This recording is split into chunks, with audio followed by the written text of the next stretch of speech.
Did you know that there are certain words that actually make you more persuasive when you use them? That's right. There are actually certain words that have been proven to show that when you use these words, you actually become more influential and more persuasive. So if this is something that interests you, sit down and stay tuned, because in this video, I'm going to share with you 10 words that instantly make you more persuasive.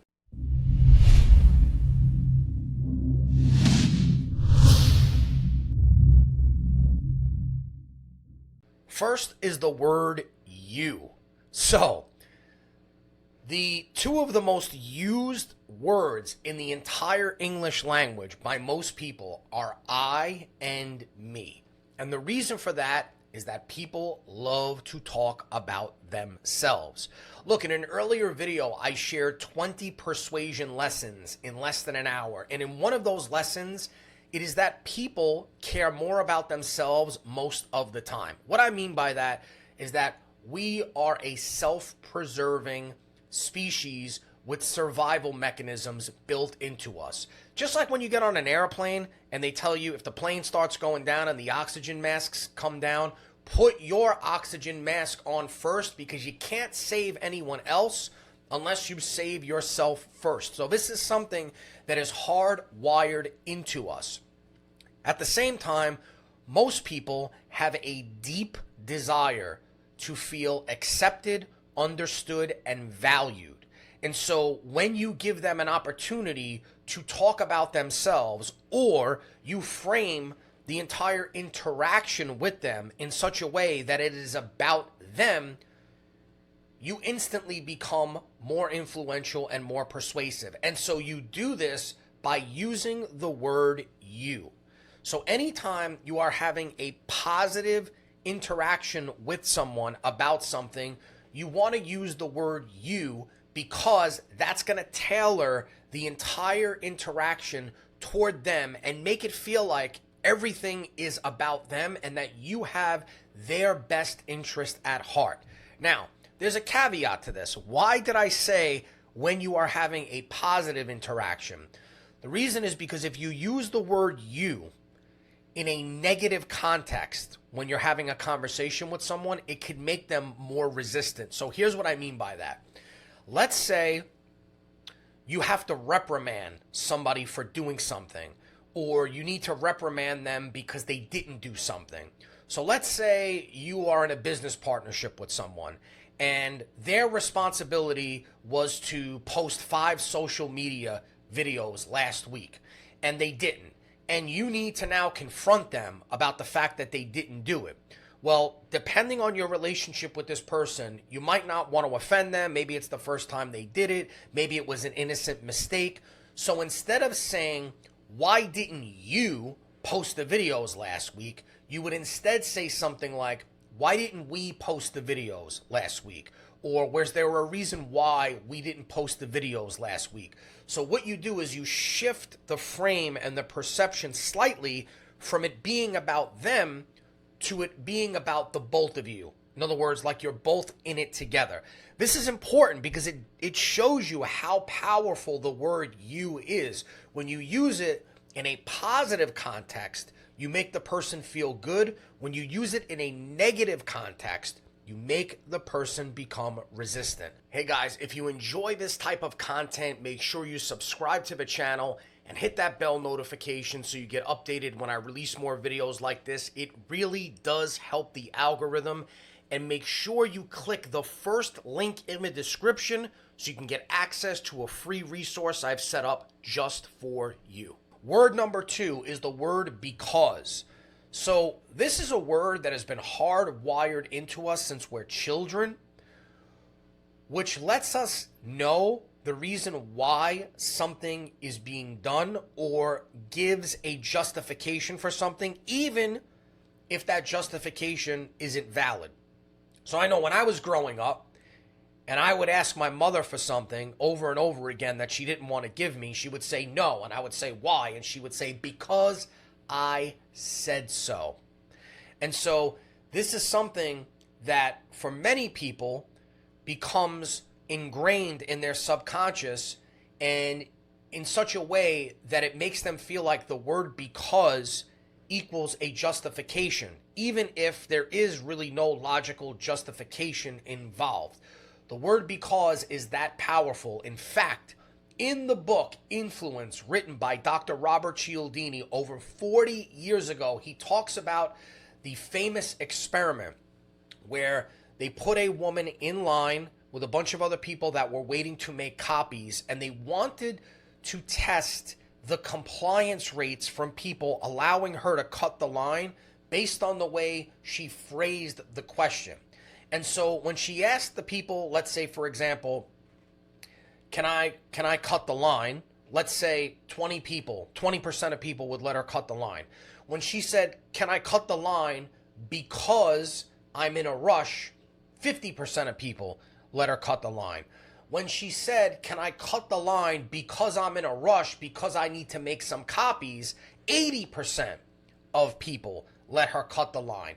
So every time she added more of a justification for her reason for cutting the line, the compliance rates of people allowing her to do it went up. Now, if you pay attention to the way it was phrased the third time when she said, can I cut the line because I'm in a rush, because I need to make some copies, if you really think about that, it doesn't make any sense because everybody on that line needs to make copies. But people don't even take the time to process what she's saying consciously. They're just associating the word because with that double justification that she's adding to it, and that ultimately makes it seem like what she has to do is more important or more urgent than what everybody else has to do. So anytime you request something from someone or you ask somebody to do something, it's always important to incorporate the word because any way you can, because it logically justifies, even if it's not so logical, it justifies your reason for making that request or making that statement. You know, I teach Brazilian Jiu-Jitsu, and so I've been doing this now for 10 years, and it's one of the only things that I do, I would say, in this day and age where I'm accountable to someone else in their business. So in other words, I have my own businesses, and in those businesses, I'm accountable to my partners and I'm accountable to my customers. In other words, like I don't have a direct boss. But in teaching Brazilian Jiu-Jitsu, I do have a boss, so to speak, and that is the owner of the academy, because she expects me to be there every single Monday from 4 p.m. to 6 p.m. teaching Brazilian Jiu-Jitsu. And so I'm a big believer in being consistent and showing up, and not even when I had jobs, very rarely did I call out sick. It's just something that my mom instilled in me since I was a young kid. And so I try to almost never call out unexpectedly from that responsibility. But unfortunately, life happens, things come up. Sometimes you might have an issue with your kids or your pet, or you might have to help somebody out and you can't make it there, or you get sick at the last minute. And so there have been a few occasions where I've had to call out. Well, every time I do, I don't just send a text message that says, hey, I can't make it in today, sorry. I always give a reason. I always say I can't make it in because I want that person to understand that this was not a decision that I made lightly or that I'm just deciding not to come in. Again, in an earlier video, I talked about the fact that we can drastically improve our lives by improving our perceptions of ourselves to other people. Well, one of the ways that you can improve your perception of other people to them, your perception of yourself to other people, is by providing explanations and reasons why either you're asking for something or you're making a statement. It legitimizes the reason why you have to ask for something or you have to change something. Word number 3 is the word imagine. So words are very powerful because what they do is they create vivid visual pictures in our minds. So it's been said that there are 3 representational systems that people use when they are processing information. We have auditory people that process information mainly by the way things sound to them, visual people who process information mainly by the way they see things, and kinesthetic people who process information mainly by the way things feel to them. Now, while most people do have a dominant channel that they use to process information, all of us are visual in some sense. So if I tell you not to think of a pink elephant, you can't help but think of a pink elephant because the brain and the mind work in pictures. Whenever we hear something, we conjure up a picture of that in our minds. And so the word imagine actually gives us permission to do that. In other words, we are now directing the mind of the other person. Consciously, we are telling them to imagine what we want them to imagine, and this activates the listener's creativity and their emotional engagement. Super powerful word. Word number 4, a word that I love, and I know most people love, is the word free. This triggers a sense of value and urgency. In fact, in marketing, I believe the word free is the most powerful word when it comes to marketing. Look, it's undisputable. When we hear the word free, we conjure up a sense of value, urgency, and risk reduction. So ultimately, when we are trying to influence and persuade someone, we're going to encounter some form of resistance. Why? Because influence and persuasion involves change, and change is directly tied to resistance. Most human beings resist change. We don't like change. We like predictability. We like consistency. We like a feeling of knowing that things are going to continue to go as they've been going. We like familiarity. Why? Because as I said before, we are a self-preserving survival species.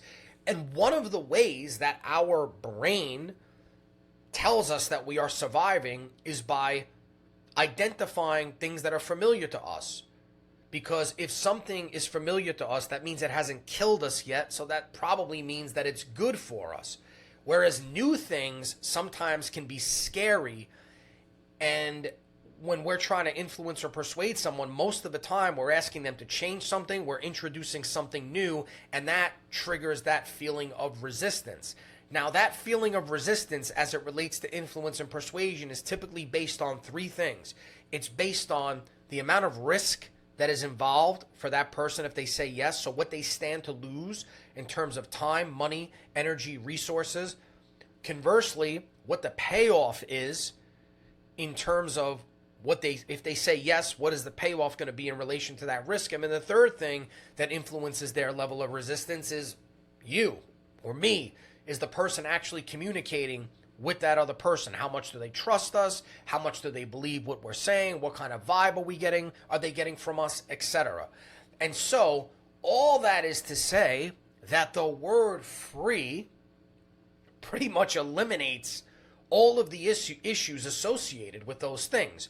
Because when something truly is for free, there's almost no risk on your part, right? Or on the end user's part. Also, the payoff is typically perceived as pretty big because there's nothing being invested to get it. So this is why the word free is so powerful. So if you can use the word free in your communication with people legitimately, then you absolutely should find a way to use it. Word number 5 is the word new. People love new things.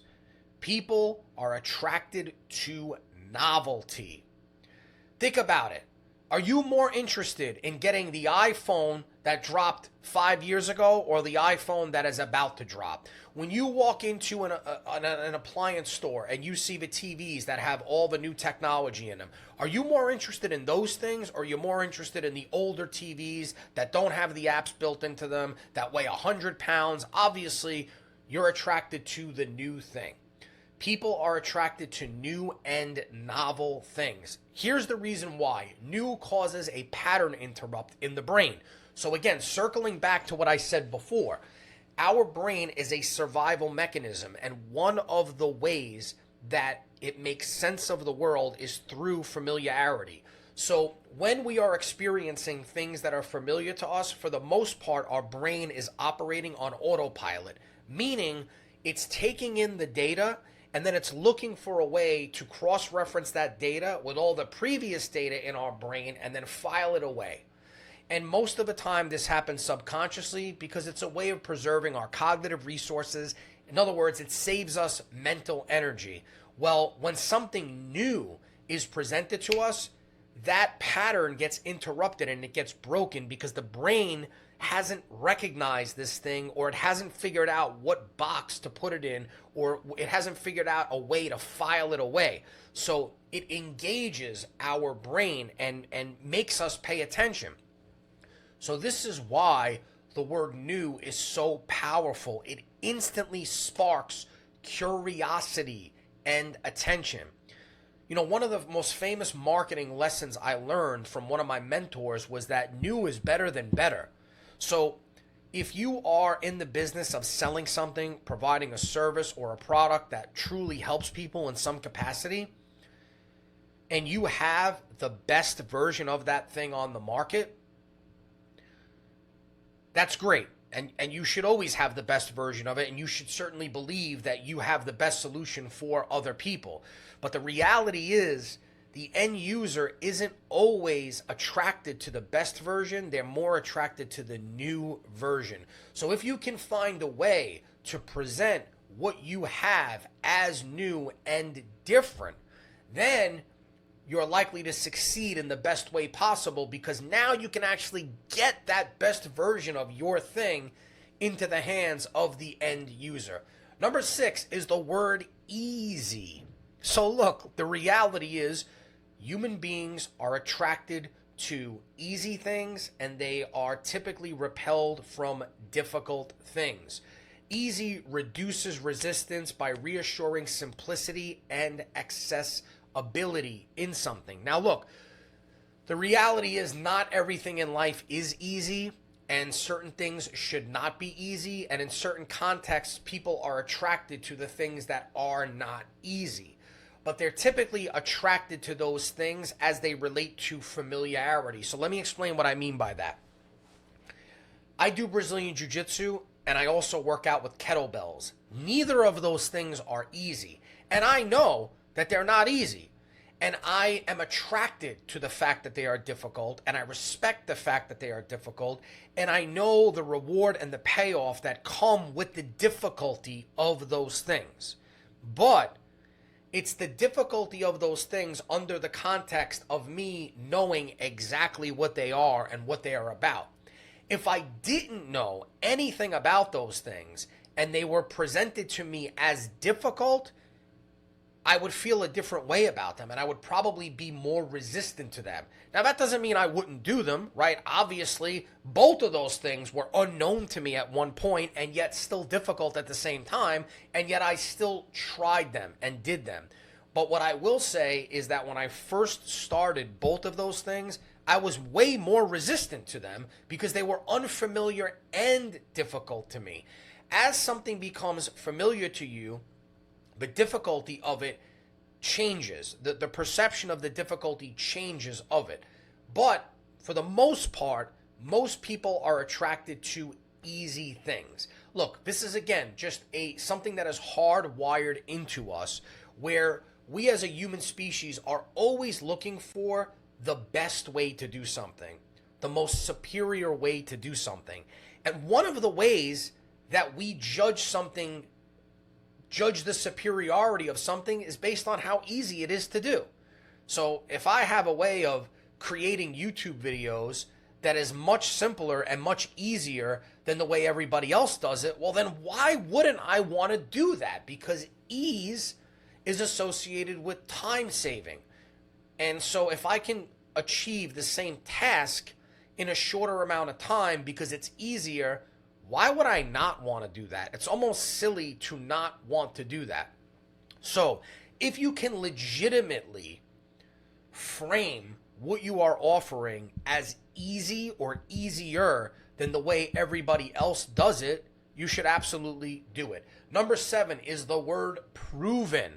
So, circling back to one of the laws of persuasion that I mentioned in one of my previous videos, one of the laws of persuasion is that people tend to follow the group and people tend to follow the herd. And so what that means is one of the ways that we as human beings make sense of the world is by looking at what the majority of other people did in a similar situation to decide how we should act, think, or behave in a similar situation. So, for example, if I am thinking about buying a program and I'm unsure of whether or not I should buy it, well, the testimonials and the case studies of the people that have taken that program and got success with it is going to drastically influence my perception and my decision making when it comes to that thing. Because if a bunch of people have used this and gotten success from it, what that's going to tell me is, well, if the majority of people got success from this and it worked for these people, it will probably work for me. And so when you can prove that something works, when you can prove that something is efficient, when you can prove that the person is making the right decision, you eliminate that resistance. Now, social proof is just one form of proof. There are lots of different ways to prove the legitimacy of something to someone. You could do a visual demonstration of something and prove to them over and over again, undeniably, that something works or that something works better than something else. But in this context, we're just talking about the word proven. When you can say that something is legitimately proven to work, it builds instant trust and credibility by implying reliability and tested success. Number 8 is the word now. So this creates a sense of immediacy and urgency. So the reason why this is powerful is because ultimately recency is a way of people assigning value to things. So what I mean by that is if I tell you about an ancient meditation technique from 500 years ago, that might sound intriguing and it might sound cool, but really what your brain is more interested in is it working now? Is it working today? If I share with you a piece of technology that helps you make YouTube videos faster, the first thing your brain is going to say is, but is it working now based on the new algorithm, based on how important thumbnails are, based on how important engagement is, right? So how recent something is working is super important to the human mind. And so when you imply that something is working right now, it makes people feel like they should be on board and that they need to take advantage of it right now before it stops working. So when I write headlines in my marketing campaigns, let's say I'm writing a headline about a persuasive speaking methodology. So let's say I'm writing a headline about a methodology that helps people write more speak more persuasively. I could use a headline that says, use this 5-part method to speak more persuasively. I could say how thousands of people have used this 5-part method to speak more persuasively. But the more powerful version is how thousands of people are using this 5-part persuasion method right now. Because what this does, again, is it creates that sense of urgency in the mind of the listener that there's an opportunity taking place right now, and I need to capitalize on that opportunity. Number 9 is the word guaranteed. So, look, there are pretty much no guarantees in life other than death and taxes, but Again, when we're trying to influence and persuade people, we encounter resistance. The reason why we encounter resistance is because we're asking them to change on some level, and change is directly tied to resistance. And that resistance is based on, number one, the amount of risk that's involved, number two, the payoff that's involved, and number three, the way they feel about us or how we are being perceived by them. Those are generally the three things that are going to influence the level of resistance that the person has. Using the word guaranteed or guaranteeing something drastically impacts the first pillar, which is the amount of risk that's involved for that person. Because if we're guaranteeing that something is going to work, or we're guaranteeing that they're going to get the outcome that they want, or we'll reimburse them, or we'll reciprocate, or we will somehow make up for that loss, we drastically reduce the amount of perceived risk that is involved for that person, and we also change the risk-reward ratio for that person. So again, the second pillar that determines how much resistance is the payoff for the person. Well, the payoff can stay the same. We don't necessarily have to change that. But if we change the amount of risk that is involved by guaranteeing something, by either giving them their money back, giving them their time back, compensating them somehow for their investment of time, energy, money, resources, whatever it may be, if the outcome doesn't go their way, well, now we've changed the risk-reward ratio. That's why the word guarantee or guaranteed is so powerful. And then number 10 is the word secret. This invokes intrigue and exclusivity, making the audience feel like they're getting access to knowledge that other people don't have. It makes them feel like they're getting access to hidden or exclusive knowledge that the general public doesn't have. And this ties directly into the idea of novelty, the idea that people are attracted to things that are new. So secrets by nature are new. Even an ancient secret, if you're just finding out about it now, to you it's new, right? That secrets by nature are new, because if everybody knew them or knew about them, they wouldn't be secrets, and so they wouldn't be new. So the minute something is presented as a secret to you, you associate that thing with it being new, with it being different, with it being something that you haven't heard before, and you immediately place more value on that thing because it is being perceived as a secret.